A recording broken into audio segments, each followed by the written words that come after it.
a red flag flying here. Hello and welcome to Socialist Think Tank. This is the return of the social ties. We've been away for a little while, but some projects are just really important and need talking about. So we are back, and I'm really pleased to be joined today by Lucy Nevitt, one of the founders of the Gemini Project. Hello, Lucy. Hey, How are you doing? good. Yeah, hot. Yeah, absolutely. It is so hot at the minute. Thank you so much for taking a bit of time out of your day to come and speak to us today. We really, really appreciate it. So we're going to get straight into it because I've been made aware of your project through an interview I've seen you do previously, and I just think it's so important, especially now, for us to tell your story, tell people what it is you do. And so with that, I'll turn that over to you. Nobody needs to hear from me. Can you tell me a little bit about the Gemini Project and why it was that you started? Yeah, so it's set up by myself and my twin sister in 2018. Basically, it's kind of a response to we were both sexually assaulted, and we had like a lot of pain obviously and stuff associated with that, and through our experiences we kind of came into contact with a lot of like failings in like the criminal justice systems. We noticed like failings in the education system in terms of like we didn't necessarily have the tools to navigate our situations, despite having like PSHE education and things like that. So we decided to kind of take the stuff we had learned and kind of make this negative, like meaningless experience into something a bit more positive and give it a bit more meaning, and kind of give this information and knowledge to other people so that they didn't have to learn the hard lessons that we did necessarily. So that was kind of the main goal, and it's sort of kind of just gone from there with different campaigns and things like that. It's so, I guess, brave's the word I'm looking for, you know, for you to come out and make something positive out of such a negative experience. And I'm so sorry that happened to you, and it's becoming, I don't know if it's becoming more commonplace, but it's certainly more talked about now. Have you found that?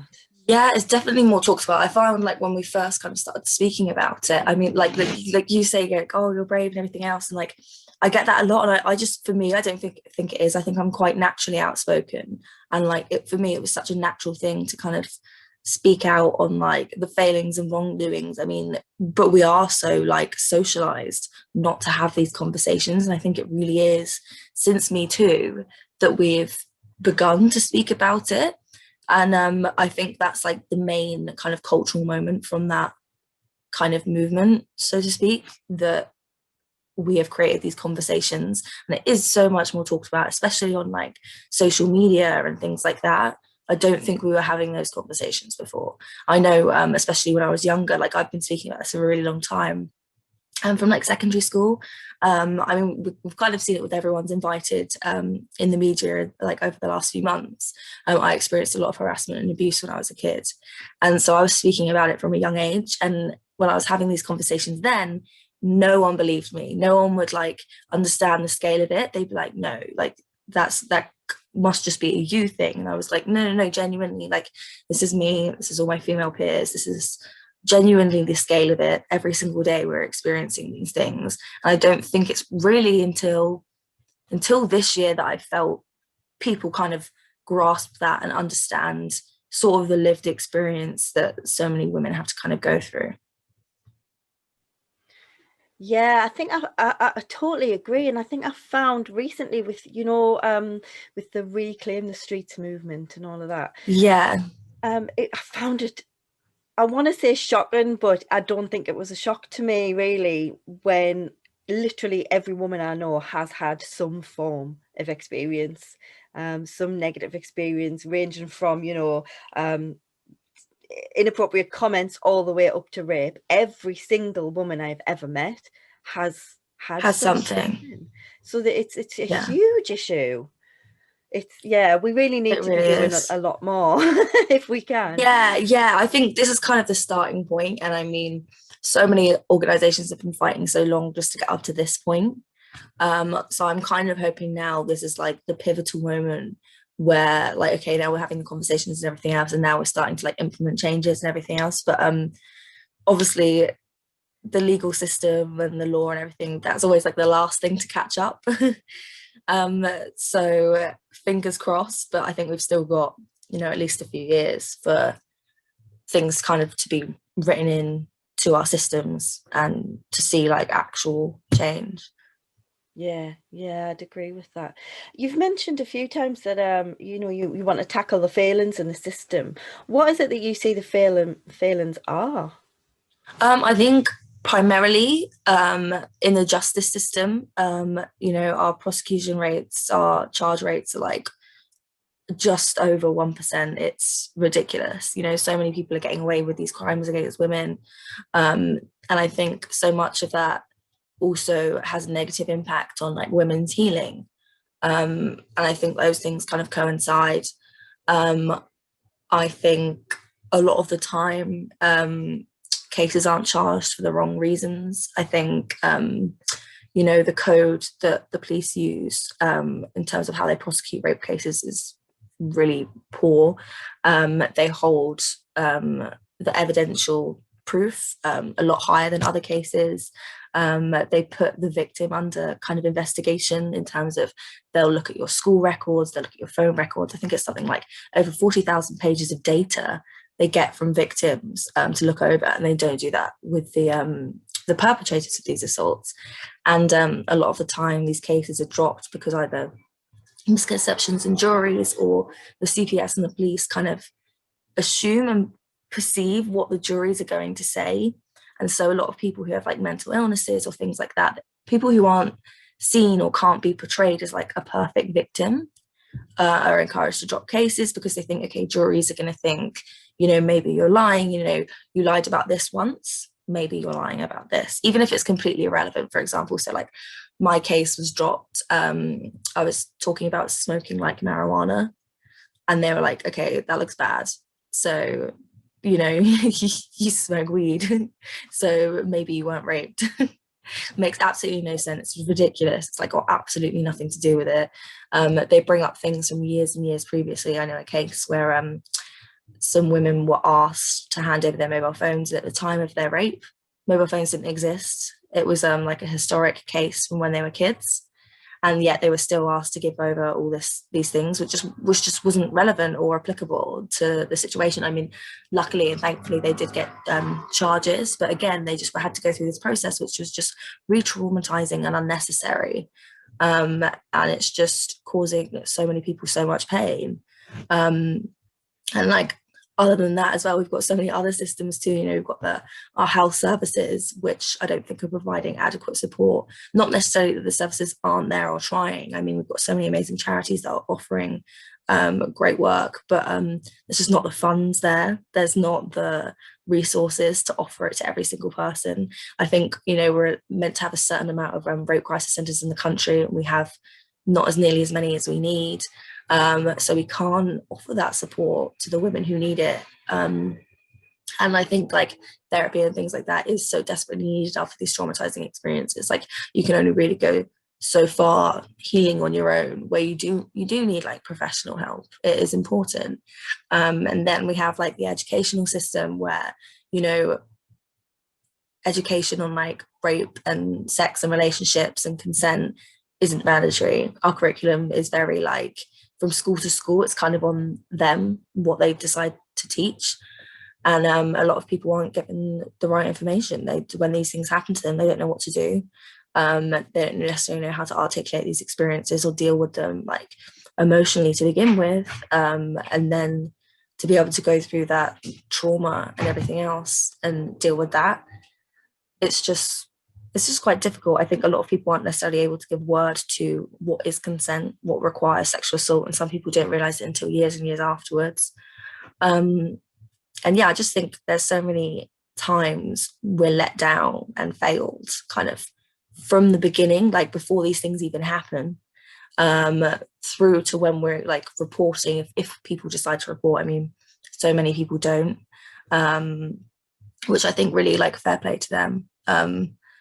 My police officer actually said if she was assaulted, she wouldn't report. And that's coming from, you know, people inside the system, seeing literally what the processes do to people every single day. So yeah, it's just there's a lot there's a lot to change. Yeah, there's there's a hell of a lot to unpick there, isn't there? It feels like there's so many things weighed against us, in terms of, I mean, getting a conviction, that's sort of like the cherry on the top, really, of all the other problems that you've just detailed there. I mean, you said there that the justice system is so bad that the charge rate is 1%. I mean, that is almost making rape legal. Yeah, literally, I think it's like 1.3% or something like that. But yeah, the numbers are ridiculous in terms of like how many people are reporting. I mean, the attrition rates, not all cases even get past the CPS and everything else. And then like to see just a small amount, like people who get a conviction are like considered lucky because it's so rare, and that shouldn't be the case. Like, you know, these are the systems, they're supposed to work for us in this way, and they're just not doing that. It shouldn't be luck. You know, it's justice. Yeah, it's just so disheartening, I think, and demoralizing for so many people to see. You know, and it's kind of begs the question, like, how many people are out there that kind of shouldn't be? And it's worrying. I think a lot of the time we're told, you know, report, you know, protect other women in case this happens again. And then I think that puts a lot of responsibility on like us as the victim. You know, we've reported everything else, and you can't do it. We can't do anymore because the people we've asked to help us aren't. Yeah, and I think that is a really good point to make, that there's a lot of responsibility on the victim at every stage. The responsibility is for the victim to prove that it happened. The responsibility on the victim to report so that it doesn't happen to other people, and then carry that through. And you know, not everybody is like yourself and Verity are two very strong, outspoken women who've been through something horrendous and are able to find that strength to then start the Gemini Project, which is really special and really important. But there are so many women out there who rape is a devastating thing to happen to anybody, and it ruins their lives. Yeah, and I mean, Verity and I are incredibly lucky. Like, we're twin sisters and we have each other, and we've always had that support, and we have a very supportive family and group of friends. Not everyone has that support around them to be able to kind of do these things. And yeah, I think again, we're also like, we're from a place of privilege. I think we're both quite articulate in terms of we're able to like talk about our experiences. And again, everyone can do that. Not everyone will want to be public. Like, a lot of people will have other barriers that we don't.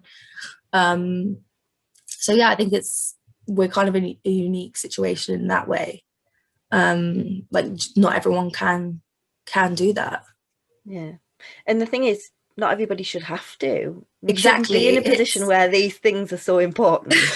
and it's I mean, like, I've been doing this for a few years now, but even then, like, we still struggle with it. I mean, like, we're victims ourselves, and sometimes we'll get people come to us, or we'll read things, and we take it on. It's quite personal, like, and it can be a lot, and we do have to step away. And that's kind of the beauty of having the two of us, because we kind of take it in turns, and we can like step back and have like a mental health break kind of thing.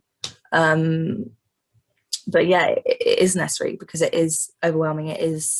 You're talking about these traumatic moments a lot, and I think not enough necessarily is given to that in terms of how like the emotional toll sometimes these conversations take, and this work kind of takes. Yeah, and I think without sort of a big team behind us necessarily, like some of the big charities and everything else, it's more difficult to have those boundaries and things like that. So it's not all like straightforward and everything else. And I think so many people do then try to kind of do similar to what we do, and then aren't necessarily able to sustain it. And I think that's completely like fair enough, because I don't think it's necessarily like a natural human thing to do, to be immersed in this kind of stuff 24/7. Yeah, that's really, really interesting, and all the more power to you and Verity for doing it. I think it must be it must be devastating, because not only are you trying to change a system that is weighted heavily against you, but you've also been through it. And I get that. I get talking about it. It must be really difficult constantly, and then having to go through other people's experiences and listen to their honestly, my heart really goes out, and I just think it makes you all the more incredible for doing what you're doing. You should be so proud, and I imagine there are very, very many people who you've helped just by existing, just by having this voice. You mentioned earlier the Me Too movement and how that has sort of spurred things on. That was just because people spoke out. That in itself is a huge deal, and it is really, really has made a difference, I think, and one that we've sorely needed for a long time. And I'm always surprised, like, because for me, I was always really nervous about speaking out, and like it wasn't necessarily like a crystal clear like good moment for me, but then like a lot of people come to me and they'll be like, thank you so much, like that really helped me. And to me, like, I didn't necessarily actively do anything for other people, but it just makes it all worth it when you have like people coming and saying, I think there was a quote a couple of years ago, like an award show, that was something like, just every time someone speaks out, it breaks the silence just a little bit for somebody else. And like that's like the quote that's always gone through my mind every time I've spoken out. Just like, even if I can help like one person, just like a tiny bit, I think then it's worth it. It doesn't even matter, because it's kind of one of those processes where it is like bit by bit, rather than kind of all at once. So yeah, the more just each person, every time someone speaks out, it does help. Yeah, it's just fantastic. And what a quote. I think that it's a good one to take with us, I think, because there's so many issues, not just this one, that really need awareness raising. And there's an argument that, well, what does awareness do if you don't do anything about it? But actually, I think awareness can really comfort other people who've been through the same thing and enable them to find some strength to come out and talk about it. I wanted to move on to, you mentioned about the education services and health services and things like that, and how they are also failings in this whole societal problem that we've got. One thing that stood out for me was that you've said there's not enough money. I wholeheartedly agree. But also that there's charities who support this work and try and support people. For me, the idea that a charity has to set up to help these women is absolutely intolerable. Why aren't our government, who are meant to look after us, taking this more seriously? Yeah, absolutely. I think it just goes to show we don't have a functioning and adequate state or health service. We don't have the support services there that are needed. And I mean, these are like basic, necessarily, and life-saving services. It's not, I think a lot of the time therapy is seen as like, oh, like a nice little like extra kind of treatment rather than the necessity it really is. And yeah, especially in these traumatic moments, I think it really should be kind of like almost like mandatory for every single victim to have, and like to be able to have that healing and everything else. I think it's so important, and just the funds aren't there, and I don't think the care necessarily from the government is there. I don't think necessarily they understand the importance of it. And also, I don't think there's enough precedent necessarily given to mental health services in general. I mean, if you've ever tried to get an appointment at CAMHS, you're waiting for years. I think everyone kind of knows just like the state of our services. But yeah, it's really sad that we don't have, I think the NHS is kind of like meant to be, free at the point of use. Everyone has access to it, but it doesn't work again in the way it's intended to help us in the way everyone kind of needs. Yeah, I couldn't agree more. It's devastating, and the NHS was such a beacon for us, and the NHS has been failed by a government that sees it as not important. I guess they can all afford private healthcare though, can't they? So yeah, it's sad. Like sometimes I'll be in places that are definitely more affluent, and I'll hear conversation, because I'm always quite confused, like why does people not love like the NHS? We all use it, but not everyone does, and some people actually kind of like have a bit of contempt for it. Like people will be like, oh, but like I can just get private health insurance, and it's like, but not everyone can. And like a lot of the time that comes, yes, that might come with like corporate jobs and everything else, and that's a very privileged position to be in. But the majority of us can't do that. And even with so much health, especially like now with COVID, you can only get it through the NHS now anyway. And I think it's just like, it truly is the best thing our country has, and it should be fully funded in terms of like, we should be able to get paracetamol in the NHS, you know, that was like the use it was intended for. We shouldn't have to worry about how it's funded and being like, oh no, we can't do that because it might like overburden it, you know, like it was intended to work that way, and all of our basic necessities kind of should be provided for. Yeah, and I think there are very few things that are more important than the health of people up and down the country and being able to get looked after. And that was the reason it was set up, and that's just being taken away from us. And similarly, education as well is equally important. Do you Yeah. feel, obviously you mentioned that there's a failing in the education system in terms of people being educated around consent and things like that. At what stage do you feel that kind of education should come in? So I fully believe it should be from school starting age, like from reception. I think a lot of the time that scares people, but you know, it can be age appropriate. I think just understanding consent is incredibly important. You know, you can have like from reception, you know, if someone hugs you, you get to say yes or no and like explain it through like that kind of way, rather than like something a bit more graphic or like intimidating. You know, it doesn't have to be like that, because when we look at numbers, when we look at statistics, so many kids are abused and they don't know how to understand and navigate those. And that's like actually soul destroying, you know, like we need these education like from these moments because people are experiencing, I know it's like not necessarily like, nice to think about, but like that's the reality. And it's not just necessarily from like abusive like adults, it's also often from like peer on peer abuse, like either they don't necessarily like understand sexual experiences or like they do, and these things happen, and it's incredibly common. You know, like the majority of sexual assaults happen before the age of 24. The vast majority of those happen before the age of 16. So yeah, like a lot of us are very, very young when these things happen, and we haven't then had those lessons. You know, if we're waiting till secondary school, there's a lot of victims you're missing, that, you know, that has already happened to, and then they get that education, or like even if they might not, because again it's school by school kind of basis, but yeah, I do think it's incredibly necessary just to have it literally from the get-go, from as early as possible. Yeah, I have to fly the flag for that one as well. Absolutely. And I know you're right, it's not a popular opinion. People are like, but they're just children, we need to protect them. That is protecting children. I think you're absolutely right. I have a 7-year-old and a 5-year-old. And honestly, every day I am terrified that something might happen to them. And to the point where we've been doing the same with our kids. You know, I'd love to bear hug my kids all the time. But I always say you don't have to. Yeah. And my son has decided he doesn't like kisses anymore. So I'm not allowed to kiss him. And I'm like, oh, I really want to, but no, because he said he doesn't want to.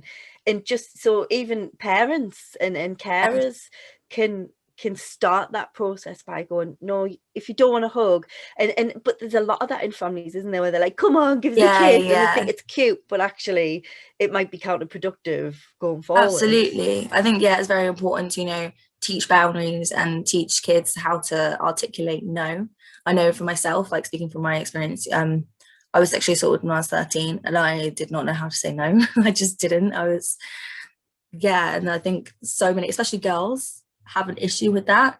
You know, we're taught to like please people and just always be like yes and happy and like not too confrontational. And I think that sounds so ridiculous because it's so simple, but it really is, again, like the way we're socialized.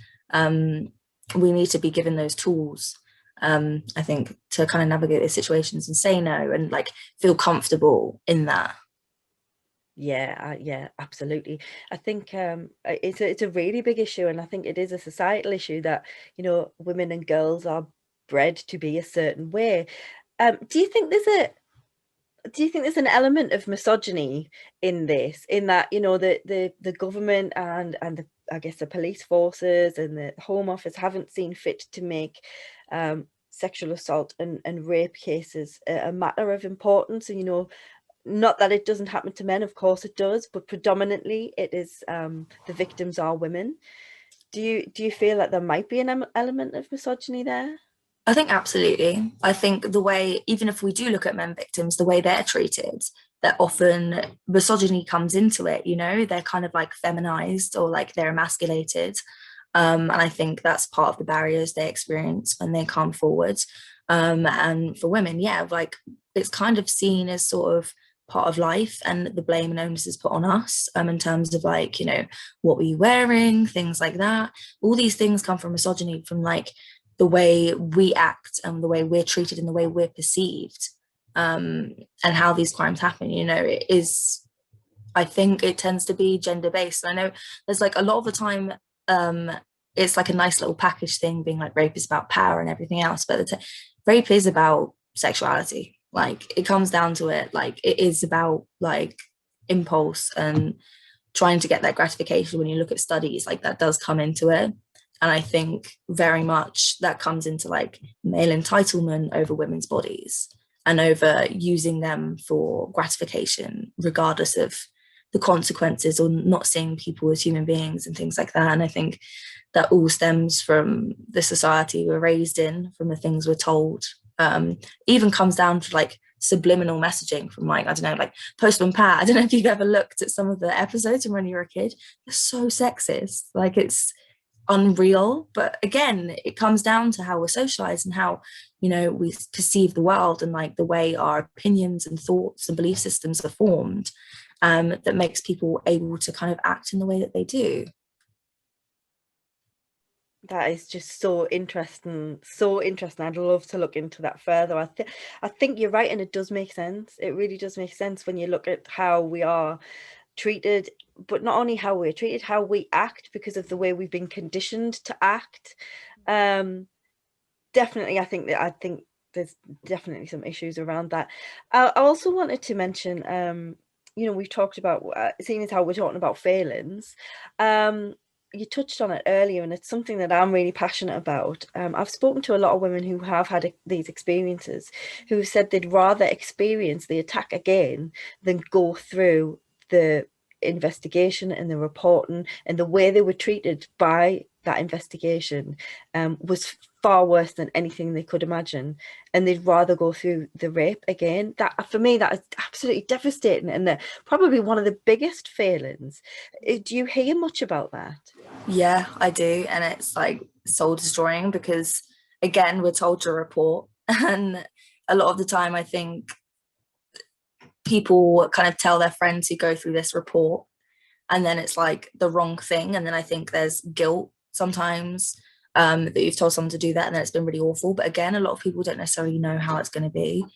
But yeah, there's like it's known. I mean, in the psychology world and things like that, it's known as secondary trauma, the investigative process, because it brings so many things up. You know, people go and they think, okay, I'm kind of seeking refuge and seeking help and protection, and then they're investigated in this way, which is incredibly invasive. You know, while the investigation is going on, you're not allowed to talk about it. So I think that's isolating. Your notes can be used if you go for therapy, they can be used in court.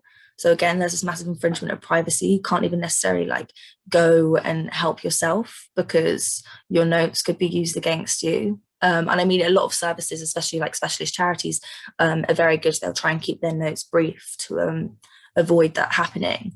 But again, it's just like, it's something that victims shouldn't have to worry or think about, that, okay, if I go to court, my perpetrator might see what I'm saying in my therapy sessions, which are incredibly confidential and personal. And yeah, I think, again, perpetrators are able to use this system to kind of traumatize their victims too, either by giving like no comment interviews or like saying certain things that kind of gets back to them, or making the investigation like harder. Yeah, I mean, it's not a nice thing. And a lot of the time, people throughout these processes, like they'll lose jobs when they're experiencing trauma, they'll lose friendships, they tell their families might not believe them. And I think that is kind of like the adjustment to a world post-rape. And I think that kind of comes in with the investigation, like that's kind of the hardest part.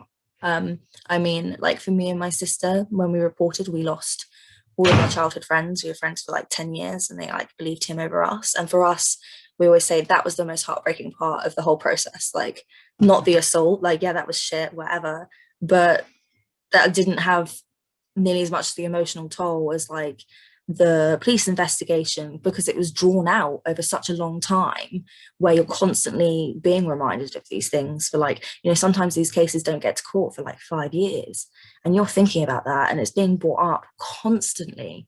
And I think that is so much harder to deal with sometimes than like an intense like assault. Yes, you're thinking about it, yes, it comes up and everything else, but the reason sometimes it's being brought up and coming up is because of like these police investigations and things like that. And it kind of exacerbates and extends people's trauma. And all of these things are kind of risk factors for post-traumatic stress disorder, you know, in terms of like the more it's being brought up, you're at much higher risk of developing those symptoms long term. So yeah, I mean, you can't really say anything else other than, yeah, it's shit, because that's just the way it is, sadly. Yeah, and that's devastating. It's really sad. There is certainly an element of it's something that you then have to learn to live with, like you say. It's something that becomes, I guess it becomes who you are after a while. Would you say that that sort of makes sense with a lot of the people you speak to? Yeah, definitely. I think it's quite, which I think is a lot of the part why this term survivors come from, because we're told we're victims and everything so often. So it's kind of reclaim part of that, you know, like we're survivors, and kind of like establish a bit of sense of self in that, because your identity is almost taken away. And then again, when we're told we're assaulted, we're like, no, that's not part of you. That's not your identity or anything. But I mean, our identity is like our experiences and things like that. And when you're being told you're a victim for like 5 years, when you're in the midst of investigation for 5 years, it kind of, that does become part of who you are. I mean, like, yes, again, it takes time to like unlearn it, and you do not want that to be part of your identity. But I know, like, for me and my sister, especially when you talk about it a lot, like that's kind of, it does become a part of you. And it shouldn't really be, because, you know, again, it's a crappy experience. But again, those experiences I think are so like pivotal and like, I don't know, sort of life changing, that they do kind of make you sort of a bit of who you become. The women I've spoken to who've been through something similar, that there seems to be an element of blaming themselves for what happened to them. That seems to be quite a big thing. Yeah. How do you go about explaining to people that doesn't matter what you were wearing, it doesn't matter if you're drunk, this is something that was done to you, not something that you deserved? It's difficult. I think we very much, a lot of us kind of come from this, like the just world fallacy, where we believe we live in a just world and good people have good things happen to them and bad people have bad things happen to them. And I think a lot of the time we are talked about, like, you know, take responsibility for your actions. If something bad happens, take responsibility for the consequences. And so I think we look at these situations and we look, okay, how could I have prevented this? How could I have done things differently? And you do start blaming yourself. And then you have, again, from a lot of other women, I think, who are scared of these situations, who don't want to think, okay, this could happen to me. Then, like, when they speak, okay, I don't think this would happen to me if I wore something different. And that kind of leads into it as well. Part of this, like, victim blaming, it's also a protective thing amongst women, because they don't want to think that that horrible thing could happen to them. You know, they're like, no, I'm more responsible, I'm more like modest or whatever. And it's just very, very natural, I think, again, from like the society we come from. We're kind of like very individualistic of something, like your outcome is kind of on you. And it's just like a natural process to kind of like look at what happened and kind of see the things that we could have maybe done differently. And a lot of the time as well, it comes down to healing. Sometimes some women find it better for them to take responsibility for it. That can be like a more, I don't know how to necessarily articulate it, but like it's easier for them to like control that situation. If they think it's their fault, then again, they can be like, okay, that's not going to happen again. And it can help reduce, you know, their own anxieties. So it's again, a bit of a multifaceted thing.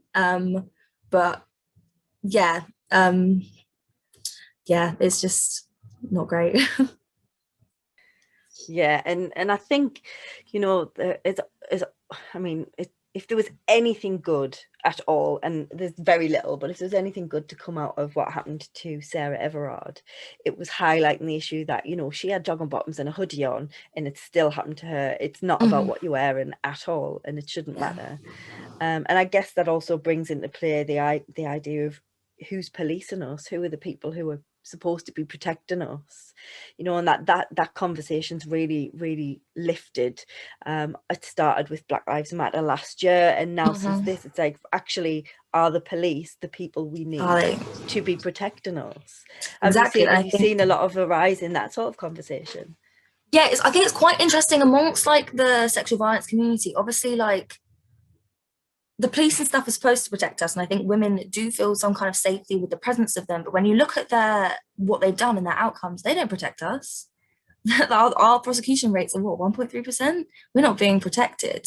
And a lot of the time, when you look at statistics of like how many abusers are police officers, whether that be rapists or domestic violence, you know, so much of these things come from police. And then you look at the investigations, the things police officers say to women, how they're re-traumatizing women. They do not serve women, I don't think. But again, it's kind of that weird like catch-22 situation, because you're like, okay, in the absence of them, then who's protecting us? But I think we all kind of need to wake up, especially in our community, of like against violence against women, that they're not doing their job, they're not protecting us, and we do need to look to alternatives. You know, I don't think, like, I don't know how long the police have existed, but we had alternatives before. Other countries kind of have looked to alternatives that are more effective, and I think that's sort of where we need to head in terms of making change and like having effective strategies and solutions. I don't think the police are our answer anymore. They're kind of, yeah, get rid of them. I think there's a massive argument for that at the minute, and it seems like the reasoning for that just keeps stacking up with every one of these cases that happens. And there's the super complaint that's going in at the minute about police officers who are domestic abusers, and that's huge. And there's a lot of controversy around that, because people are saying, no, you know, police officers are salt of the earth, and it gets to the point where you get bored of having to sort of counter everything with, but not all police officers, not all men, when the numbers are speaking for themselves.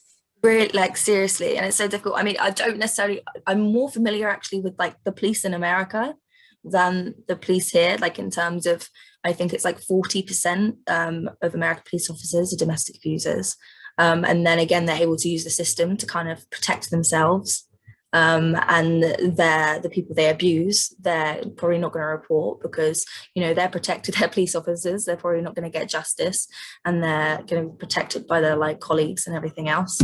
There's also quite an interesting thing, again, is quite different in this country in terms of how they train police officers and everything else. But in the States, it's like, what, 6 to 8 week course, and then you're a police officer, you're given a gun, like, here you go, or like, do your thing. And a lot of the time they're given like an IQ test, and if you're lower on the IQ test or higher on the IQ test, you're gone, because if you're higher up, you're more likely to drop out, and that's kind of like seen as like, okay, well, we funded your training and you've dropped out, so that's kind of a waste of money. So they do tend to be like lower IQ individuals who aren't necessarily good in situations where you need like critical and creative thinking, which again is similar to the military. Like, the type of people it attracts are very good at like following procedure. They're not necessarily good at like thinking on their feet in certain situations. Like, that's kind of why they'll go to their gun in a situation where they shouldn't, just because that's part of their training. It's like a natural response, and they don't necessarily have like the abilities and also the know-how to kind of like engage with that situation in another way. I don't think it's necessarily such a problem in the UK, but it's similar problems. Again, we see like so much force and violence used and inappropriate things from the police. I think they do get a lot of like power from their jobs, and they use that inappropriately.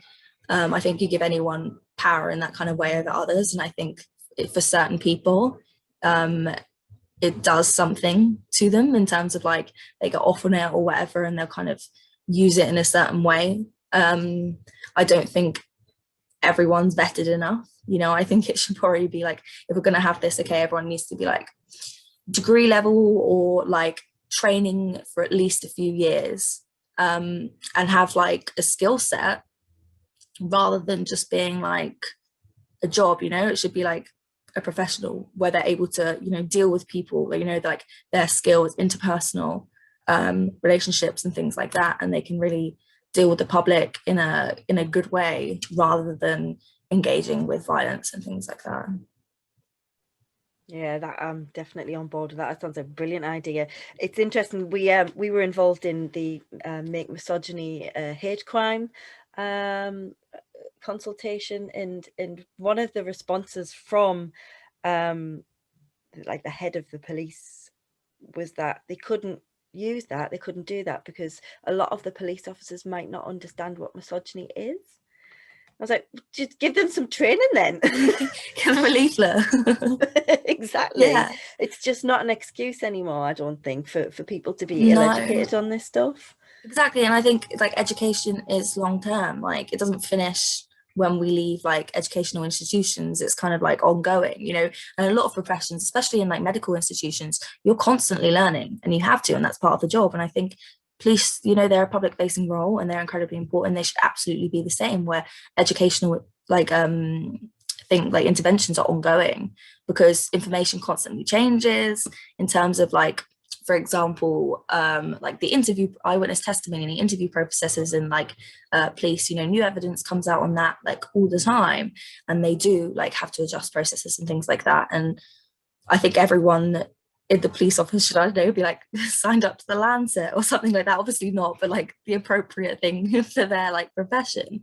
Because yeah, you need to be constantly updated, I think, to be effective in the role you're in. Yeah, and there's nothing wrong with lifelong learning. People should be proud to do it and happy to. You're never the finished article, no matter what field of work you're in, I think. So yeah, I would absolutely agree with that. So if we can go back to the Gemini Project for a little while, I'd be really interested to know if you can tell our viewers and listeners, for those on podcast, what exactly it is you do and how people can get involved. So primarily like in terms of like from a victim focus, we're like a signposting service, so people can come to us and we can signpost you to the best support services, because I think a lot of the time you'll Google like, where do I go? And so many search results come up and it can be so alienating and confusing. You don't necessarily know where to go. And so like having that direction, I think, is quite helpful. We can like help navigate the judicial system. You know, some people aren't always giving the right information from police officers or what to expect. And we can kind of tell them, you know, like you should expect this, you shouldn't expect this, and things like that, kind of know your rights kind of stuff. And then our main focus really is sort of on policy, like lobbying the government to kind of enact protections for victims. So for example, at the moment we're doing some research. There's like this new kind of phenomenon, kind of since Me Too, of people who have been speaking out on social media. Their perpetrators have then kind of come back to sue them for like libel and defamation, because again, you know, our prosecution rates are low. They aren't necessarily convicted. A lot of people are trying to seek justice in other avenues. And then again, it's like another secondary trauma where their perpetrator comes back and uses the civil system against them. I mean, it happened to me and my sister, which is kind of again where this came from. But it's a relatively new practice. So at the moment, we only really have anecdotal evidence. So we're doing some research at the moment across the UK to kind of see just how prevalent this practice is. Like the most common routes, like if it's tends to be like majority just threatening, if it tends to like people go through. I think again it kind of is very specific to like perpetrator type, like if they're like have wealthy individuals or wealthy parents and things like that. I think a lot of narcissism tends to lead into it too. It's all about like reputational damage, but just yeah, seeing the effects and like how this is being used against victims, and the impacts of that, specifically long term in terms of like mental health and things like that. Because again, it's a bit like the investigative process. It's long, it's drawn out, it's arduous, it's traumatizing. And in the civil system, you're not necessarily afforded all the protections you are in the criminal system, in terms of like if it goes to trial, you might not have those victim protections, and you might have you'll be put on what is it called in a court where you're like questioned. You're going to be like investigated a lot more than you would necessarily in a criminal thing. They can ask you more questions and things like that.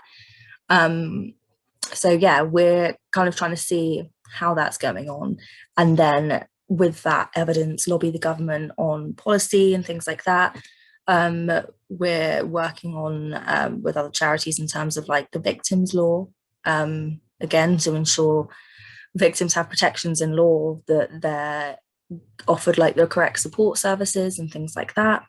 Yeah, I mean, we have like other campaigns we work on, like that's our main one at the moment, but in terms of like we support like what Everyone's Invited and stuff's doing at the moment, we've always kind of called for mandatory sex education and relationship education since school starting age.